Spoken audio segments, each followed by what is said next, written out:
Remember that stomach-dropping moment during the Seahawks versus 49ers game? The one where you thought, it's over? But then something impossible happened. What if I told you that moment wasn't luck? It was a calculated risk that perfectly encapsulates the hidden truth behind this rivalry's biggest plays. Forget what the commentators said. Forget the highlight reel.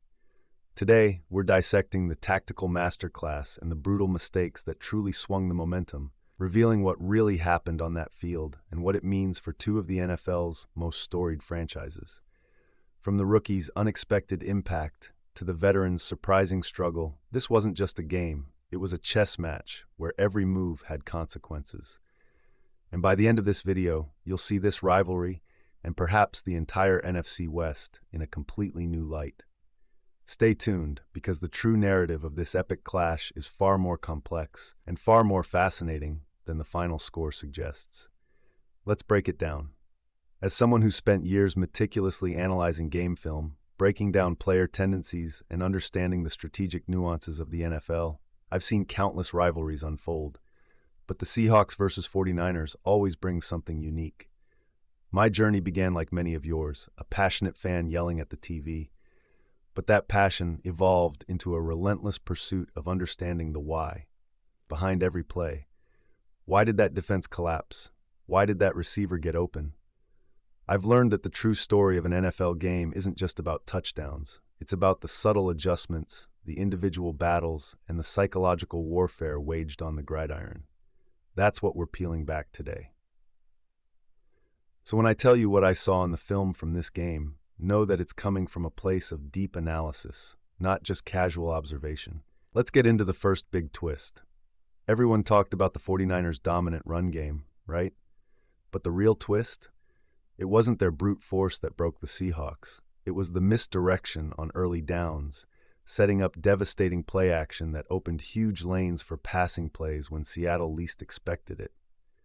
Seattle's initial defensive scheme was designed to stop the run cold, and they did a decent job early on. But San Francisco coaches exploited that aggression, creating moments of absolute confusion that completely collapsed the Seahawks secondary. This wasn't just a big play here or there. It was a consistent strategic thread that unwound Seattle's game plan from the second quarter onwards. The 49ers built a lead not with power, but with perception. And this fundamental misunderstanding of the 49ers' true offensive intent was the foundational crack that everything else exploited. Let's look at the first major value point, how the 49ers weaponized their run threat. Value point 1, the art of the deceptive run call. The 49ers famously run the ball. Problem, everyone knows it. Solution, they ran the same formations, same personnel, but with a slight tweak in blocking assignments designed to sell the run even harder. Look at this clip. The offensive line executes a zone run scheme beautifully. The Seahawks linebackers bite hard, flowing downhill. They're playing exactly how they're coached. But notice how the tight end, instead of blocking down, releases just a beat later. That subtle delay is what holds the safety and creates an instant mismatch against a trailing linebacker or a confused cornerback. The problem for Seattle was that their entire defensive philosophy was built on stopping the run first. When you constantly have to commit an extra defender to the box, it thins out your coverage dramatically. The 49ers leveraged this beautifully. They wouldn't even attempt a pass every time. They'd mix in successful runs to reinforce the belief that the run was coming, only to unleash these play-action bombs when the defense was completely overcommitted. This creates a psychological dilemma for the defense. Do I commit to stop the run and risk a big pass, or drop back and let them gash me on the ground? It's a lose-lose for Seattle. The solution? Better defensive discipline, specifically from the linebackers and safeties. They needed to trust their run fits, but not overcommit their eyes to the backfield. It's easier said than done under game speed, but this tactical flaw was a major reason the 49ers consistently found big plays against the Seahawks defense. Value point 2, the unsung hero of the trenches. While everyone watches the skill players, the real battle was won by the 49ers' offensive line. Specifically, their interior linemen absolutely stifled Seattle's pass rush. This wasn't about sacks, it was about pressure. Seattle typically generates pressure with their interior defensive line and stunts. But in this game, the 49ers guards and center maintained incredible pocket integrity, giving their quarterback ample time. Look at this specific play. The Seahawks try their patented twist stunt, designed to free up a defensive tackle, but the 49ers center and guard execute a near-perfect handoff, passing off the rushers seamlessly.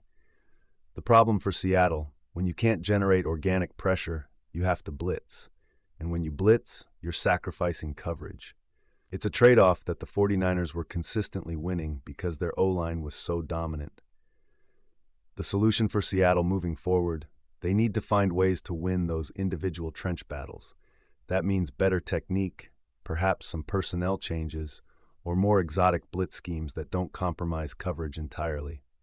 It's not glamorous, but the offensive line's performance in this game was a masterclass in protecting the quarterback and setting the tone for the entire offense. Without that protection, those deep play-action shots we discussed earlier would never have developed.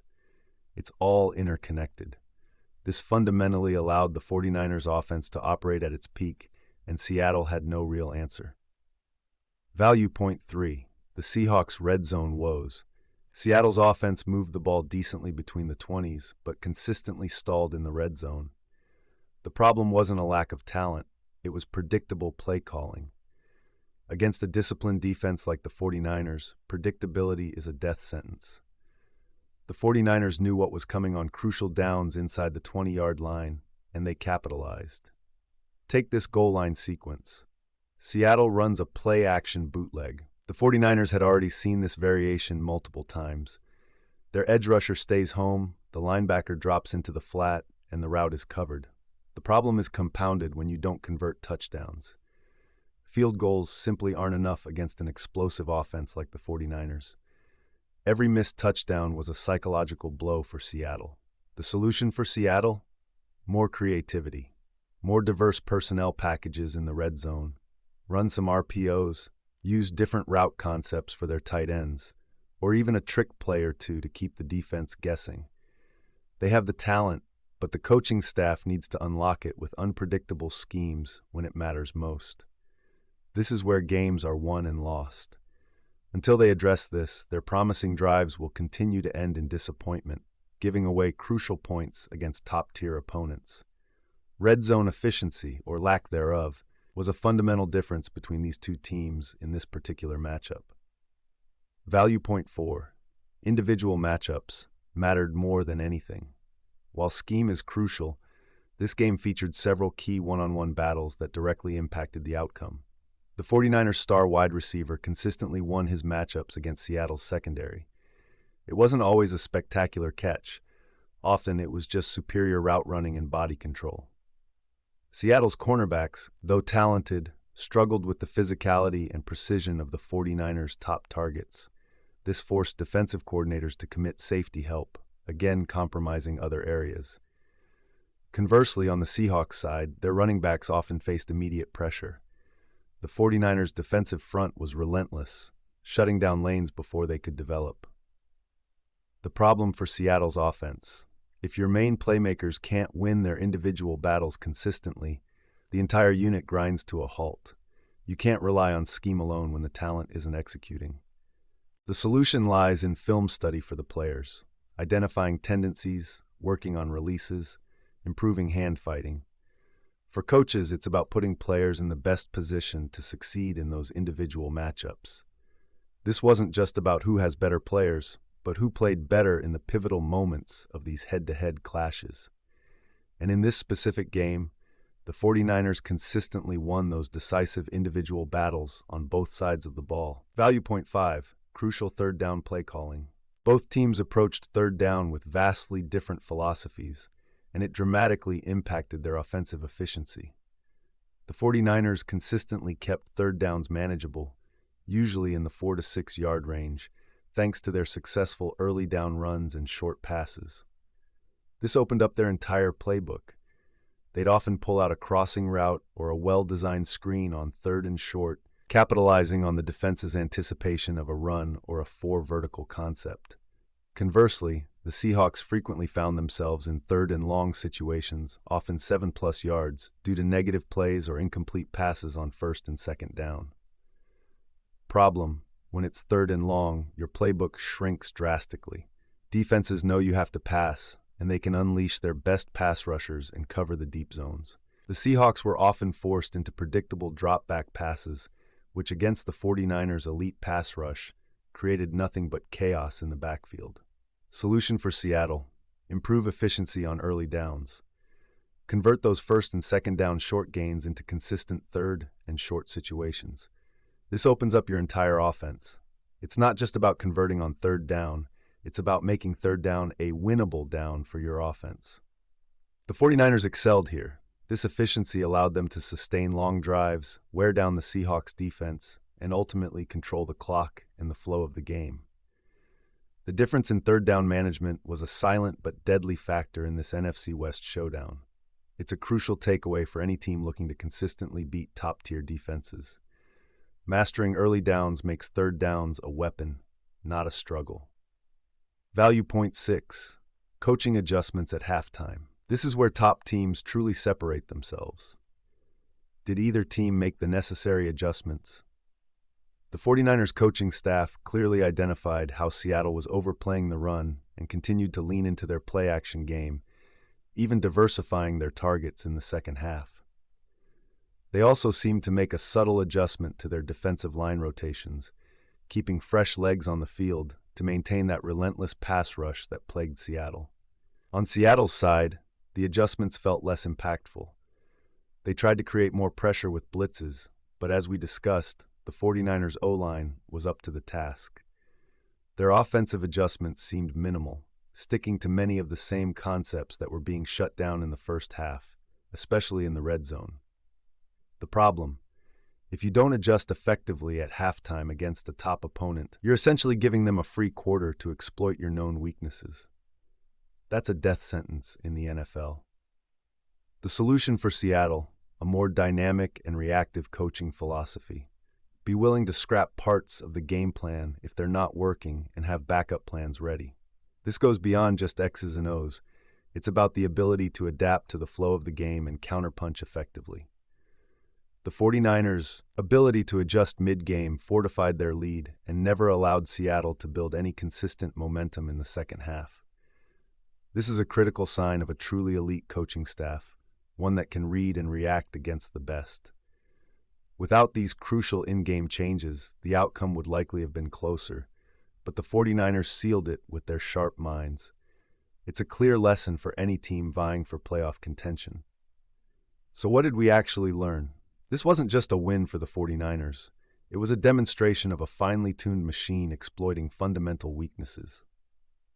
The Seahawks, despite showing flashes of brilliance, were undone by predictability, red zone inefficiency, and a lack of effective in-game adjustments. For the 49ers, this victory solidifies their status as a true Super Bowl contender, showcasing their strategic flexibility and the depth of their talent across the board. For the Seahawks, it's a crucial wake-up call. They have the pieces, but the execution and an adaptation need to reach another level if they want to truly challenge for the NFC West title and beyond.